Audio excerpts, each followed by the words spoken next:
ఇది ఇంకా అభివృద్ధి పదం వైపు నడవాలి. ఈరోజు ఇక్కడ జరిగిన అభివృద్ధి ఇక్కడ మన కళ్ళకు కనిపిస్తున్నది 30%. నేను అనుకోవడం ఇంకొక సంవత్సరంన్నర తర్వాత ఇది ఒక అద్భుతమైన పర్యాటక క్షేత్రంగా మారుతుంది అనడంలో ఎలాంటి సందేహం లేదు. ఖచ్చితంగా ఇది ఆ దిశగా రాణిస్తుంది. ఇక్కడ మేము కొంతనే చూసినాం, మిగతా ఏర్పాట్లు కూడా అద్భుతంగా చేస్తున్నారు. దీంతో పాటు ఇంతకుముందే మా యాదయ్య గారు చెప్తున్నారు, వికారాబాద్కి హవా లాఖో రూపాయి కా దవా అని. వికారాబాదులో ఉన్న అడవిని ఆనాడు నిజాం సర్కార్ మెడిసినల్ ప్లాంట్స్ పెట్టి మీకు మొత్తం తెలంగాణ రాష్ట్రంలో ఉండే టెంపరేచర్ కంటే చిరంజీవి గారు వికారాబాద్లో వికారాబాద్ అటవీ ప్రాంతంలో 2-3% టెంపరేచర్ తక్కువ ఉంటుంది. లెప్రసీ వచ్చిన వాళ్ళని వీళ్ళని తీసుకొచ్చి ఇక్కడ వికారాబాద్ ప్లాంటేషన్ అక్కడ వదిలేస్తే 2 monthsలో ఆటోమేటిక్ ఏ ట్రీట్మెంట్ అవసరం లేదు. ఇక్కడ ఉండే ప్రకృతి సహజ వనరుల వల్ల వాళ్ళకి ఆ రోగం నివారించబడుతుంది. గతంలో మెడికల్ ట్రీట్మెంట్ లేనప్పుడు ఎవరికైనా లెప్రసీ వస్తే వాళ్ళ కుటుంబ సభ్యులను ఇక్కడ తీసుకొచ్చి వికారాబాద్లో వదిలేస్తే 2-3 నెలల తర్వాత వాళ్ళని మళ్ళీ తీసుకెళ్తే వాళ్ళు టీబీకి సంబంధించి ఏ సమస్య వచ్చినా ఇక్కడ ఆ కుటుంబ సభ్యులను వదిలేసిపోతే 2-3 నెలలలోనే ఆటోమేటిక్ ఇక్కడున్న ప్రకృతి సహజ వనరులతో వాళ్ళకి తగ్గిపోయేది. అంటే ఈ ప్రాంతానికి ఒక ప్రత్యేకత ఉన్నది. అందుకే ఈరోజు జిందాల్ లాంటి వాటికి ఎక్కడికో వెళ్ళడం కాదు, ఇక్కడనే పెద్ద పరిశ్రమలకు సంబంధించిన వ్యక్తులు తొందరలోనే ఇక్కడ పెద్ద ఎత్తున ఏర్పాటు చేయబోతున్నారు వికారాబాద్ ప్రాంతంలో. మొన్ననే దావోస్లో అగ్రిమెంట్ చేయడం జరిగింది. తొందరలో వికారాబాదు ప్రాంతాన్ని ఎకో టూరిజంలో పూర్తి స్థాయిలో అభివృద్ధి చెయ్యాలని ప్రభుత్వం ఏదైతే అనుకుంటుందో ఒక అడుగు ముందు ప్రభుత్వానికంటే రామ్దేవ్ గారు వేసి ఇంత మంచి వ్యవస్థని ఇక్కడ ఏర్పాటు చేసిండు. తొందరలో ఈ ప్రాంతం యొక్క అభివృద్ధికి ఇది ఒక ప్రాతిపదిక అవుతుంది. అందుకే ఈరోజు ఈ నిర్వాహకులను రామ్దేవ్ గారిని మనస్ఫూర్తిగా తెలంగాణ రాష్ట్ర ప్రభుత్వం అభినందిస్తుంది. ఇంకా రావాలి ఇట్లాంటి పర్యాటక క్షేత్రాలు. ఇదొక వ్యాపార కేంద్రంగా కాకుండా పర్యాటక క్షేత్రంగా కూడా రాణిస్తుంది అనడంలో ఎలాంటి సందేహం లేదు.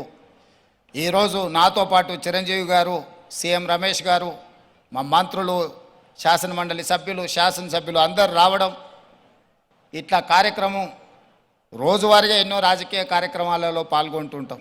కానీ ఈ కార్యక్రమంలో పాల్గొనడానికి ఒక ప్రత్యేకత ఉన్నది. ఈ ప్రత్యేకత రాష్ట్రం యొక్క ఆలోచనకు అనుగుణంగా ఉన్నది.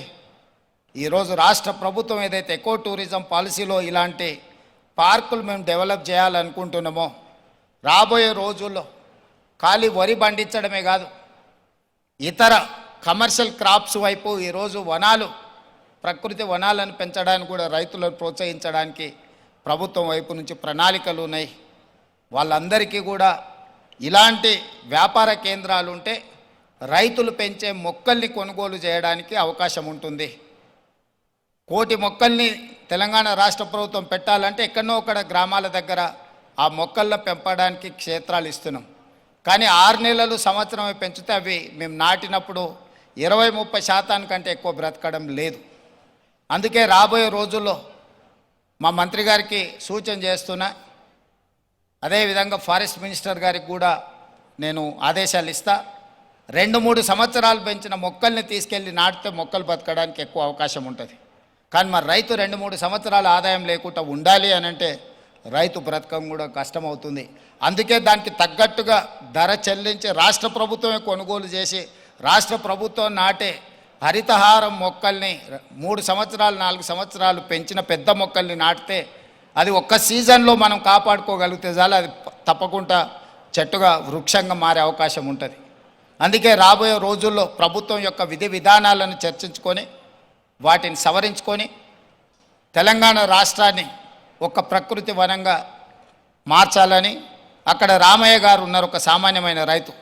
మీరందరూ వారెవరో అనుకోవచ్చు. రామయ్య గారు ఆయన ఒక వ్యవసాయ కుటుంబం నుంచి వచ్చి మొక్కలు నాటే కార్యక్రమంలో భారత ప్రభుత్వం వారికి పద్మశ్రీ అవార్డు ఇచ్చింది. చిరంజీవి గారు రాణిస్తే చిరంజీవి గారికి పద్మభూషణ్ ఏ విధంగా ఒక రంగంలో రాణిస్తే ఇచ్చిండ్రో ఒక రైతుకు కూడా మొక్కలు నాటడంలో రాణించినందుకు రామయ్య గారికి ఆ గుర్తింపు వచ్చింది. ఖమ్మం జిల్లాలో ఒక మారుమూల ప్రాంతంలో ఉండే ఒక వ్యవసాయ రైతు మొక్కలు నాటడం వల్ల పద్మశ్రీని సాధించిండు అంటే ఒక కమిట్మెంట్ డెడికేషన్ ఉంటే ఈ ప్రభుత్వాలు గుర్తిస్తాయి, ప్రోత్సహిస్తాయి. రామయ్య గారు లాంటి వాళ్ళని మనం ఆదర్శంగా తీసుకోవాలి. అందుకే ఈ మధ్యకాలంలో కేంద్ర ప్రభుత్వాన్ని కలిసినప్పుడు మాకే నాంపే ఎక్ పేట్ అంటే తల్లి పేరు మీద విద్యార్థులందరూ ఒక మొక్కను నాటి దాన్ని సంరక్షించాలనే ఒక విధానాన్ని ముందుకు తీసుకొస్తున్నాము. ప్రతి విద్యార్థి తమ కన్న తల్లి పేరు మీద ఒక మొక్క నాటి ఆ స్కూల్లో ఆ మొక్కను కాపాడితే కొన్ని లక్షలాది కోట్లాది మొక్కల్ని ప్రతి సంవత్సరం మనం పెంచుకుంటూ పోవచ్చు. ఇట్లాంటి వినూత్నమైన కార్యక్రమాలను ప్రభుత్వం తీసుకురావాలనుకుంటుంది. తొందరలోనే ఈ విధి విధానాలతో ముందుకు వస్తాం.